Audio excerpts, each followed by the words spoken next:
Benim dış görünüşüm suret, iç görünüşüm siret. Ama böyle bunun gibi hayal etmemeniz lazım. Eli var, kolu var. Böyle bir şey değil.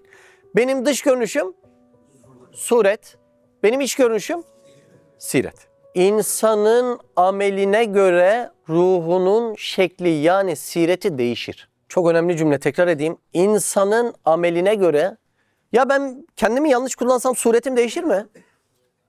Değişir. Hadi bir trafik kazası yap. Ya kötü bir örnek olacak ama Sakarya'da o alabalık yemeye gittiğimiz yer vardı. Orada Türkiye'de ilk yüz nakli olan insan yüzünü ayı parçalamış. Ya adam yemek masasında da açıp onun fotoğrafını göstermesin mi? Ya senin menün yok mu? Sen menüyü göster. Ya iştah kalmadı. Yani öz annesini getir, tanıması mümkün değil. İnsan trafik kazası yaptığında da benzer olabiliyor mu? Olabiliyor. Estetik yaptığında onda da benzer oluyor. İnsanın sureti değişir mi? Değişir. İnsanın sireti değişir mi? Değişir. Neye göre değişir? İnsanın yaptığı amellere göre sireti değişir. Birazdan göreceğiz. Maymun gibi, tilki gibi, hınzır gibi. Birazdan göreceğiz. Bu siretinin misal aleminde yansımaları vardır. Bu misal alemi çok önemli. Rüyaya gittiğimizde orada da ders yapsak buluşup.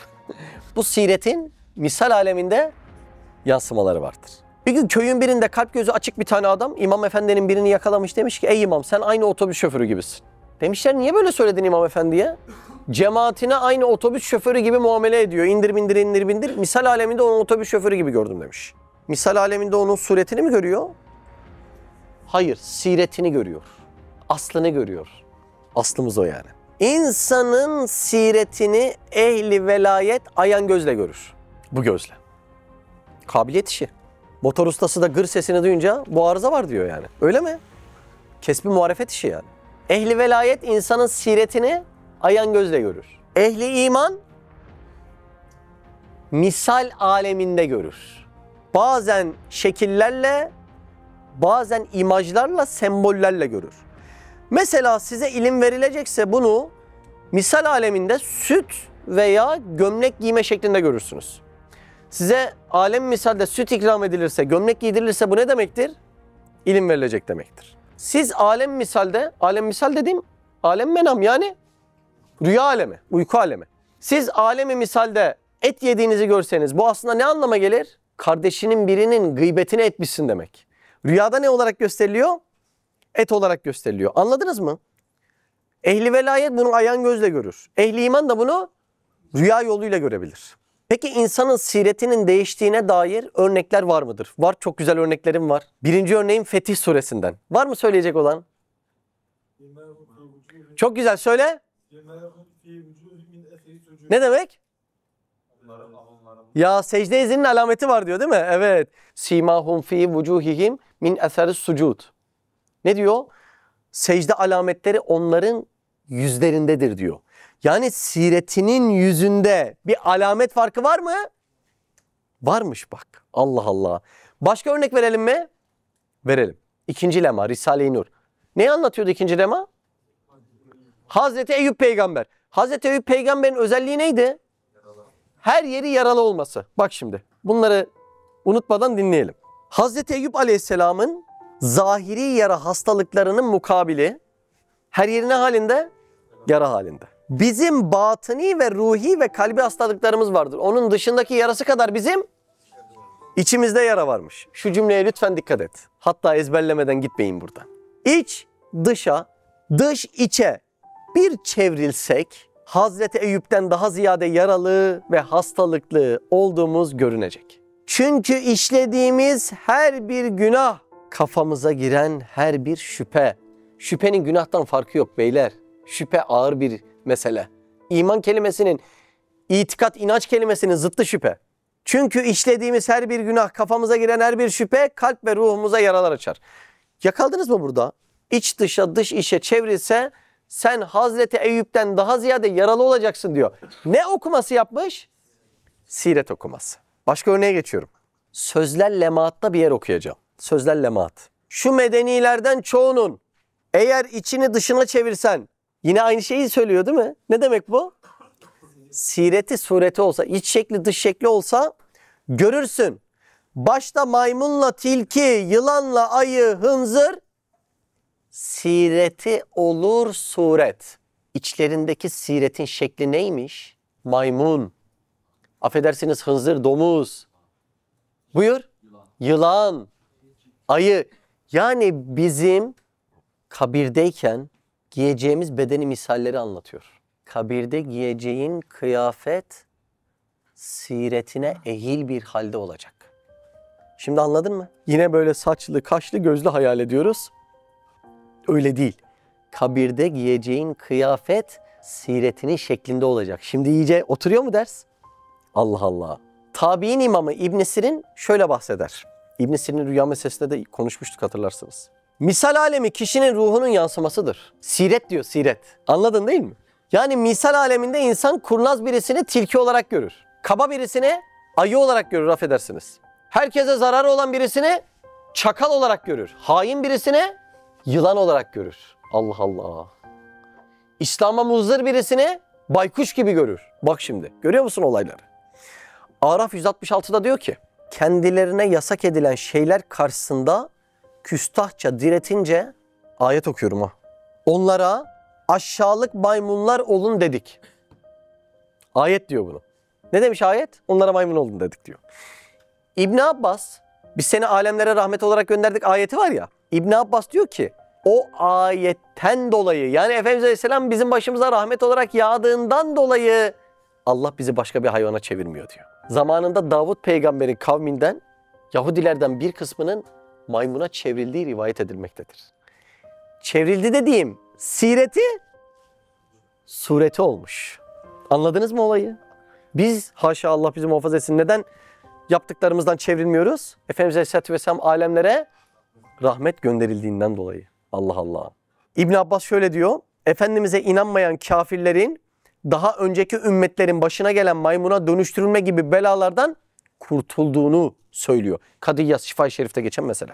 Siret meselesi anlaşılıyor mu? Biliyorsunuz Allah demenin yasak olduğu yıllar bir nahiye müdürü Üstad Hazretleri hakkında tetkikatta bulunuyor. Çok da zulüm ediyorlar Üstad Hazretlerine. Üstad şöyle diyor ona. Fena niyetle geldiğin vakit seni yılan suretinde görüyorum, dikkat et demiştim diyor. Yani ben senin suretini değil aslında siretini gördüm. Yine 28. mektupta ya acayip meseleler ya. Tenezzüh için bir tarafa gitmiştim. Avdetimde döndüğümde güya iki yılan birbirine eklenmiş gibi uzunca siyah bir yılan sol tarafımdan geldi. Benim ile arkadaşımın ortasından geçti. Arkadaşıma o yılandan dehşet alıp korktun mu diye sordum. Dedi yok, görmedim ve göremiyorum. Fe subhanallah dedim. Bu kadar büyük bir yılanın ikimizin ortasından geçtiği halde nasıl görmedin? Neyi görüyor o an? Siretini görüyor. Yine bir örnek daha vererek devam etmem lazım. Bu suret siret meselesi çok önemli mesele. Aslımız o. Allah muhafaza kabirde buna dönüşme ihtimali var senin. Bitlis'te Norşin'e gittik, hatırlıyor musunuz? Risale-i Nur'da Molla Ziyaettin ya da Diyaettin diye bahsedilen bir zat var. Hatırlarsınız. Norşin'de onun babası orada metfun. Şeyh Tayyip Hazretleri. Üstad Hazretleri birazdan çok güzel bir Seyda'nın meclisine girdim diye bahsedecek. İşte o bahsettiği Seyda Norşin karyesindeki Şeyh Tayyip Hazretleri. Onun o güzel meclisi. Biz onunla ders yaptığı yere de gittik. Şimdi küçük mescit halinde çok güzel muhafaza etmiş. Allah razı olsun hepsi. Orada Abdülgani Hazretleri var. O Allah razı olsun çok ilgileniyor onlarla. Mesnevi'de Hubab'da geçiyor. Eğer istersen hayalinle Nurşin karyesindeki Seyda'nın meclisine git bak. O Seyda'yı tanıdınız mı? Şeyh Tayyip Hazretleri.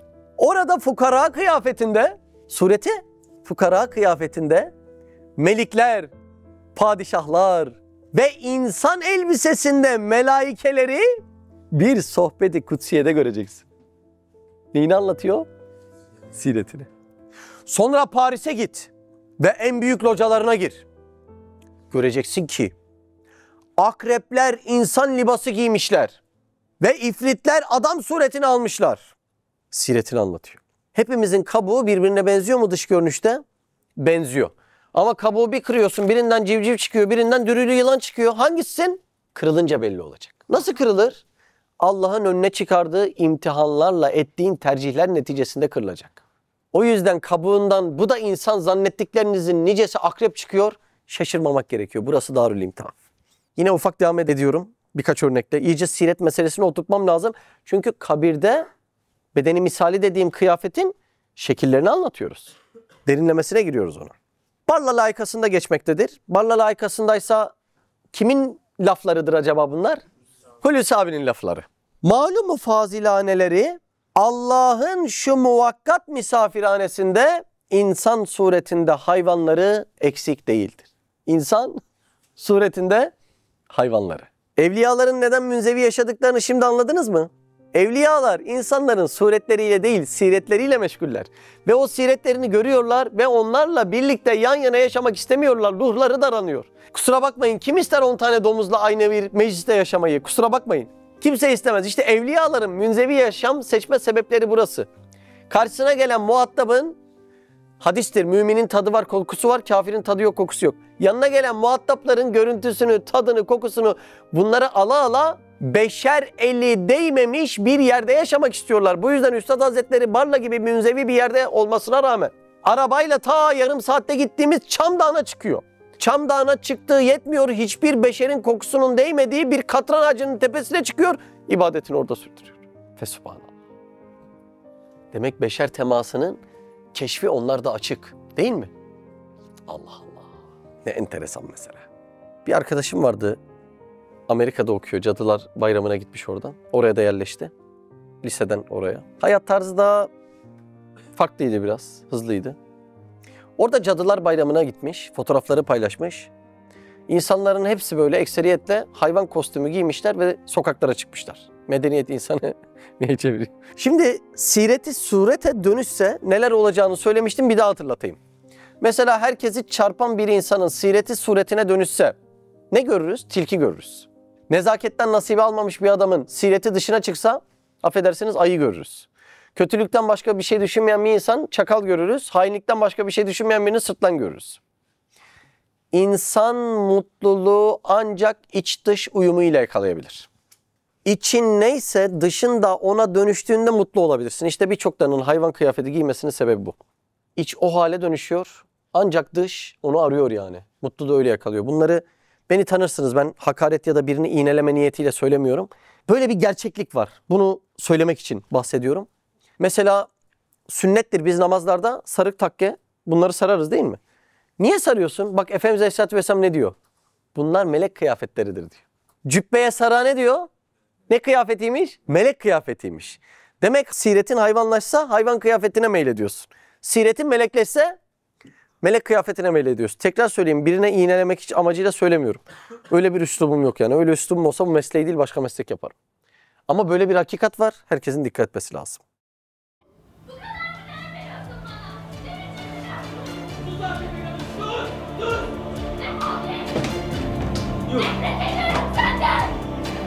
Nefret ediyorum senden. Bir daha yüzümü göremeyeceksin. Defol git.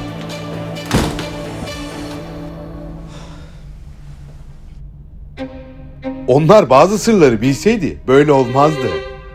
Mehmet Yıldız'ın kaleminden Mutlu Evliliğin Sırları şimdi kitapyurdu.com'da.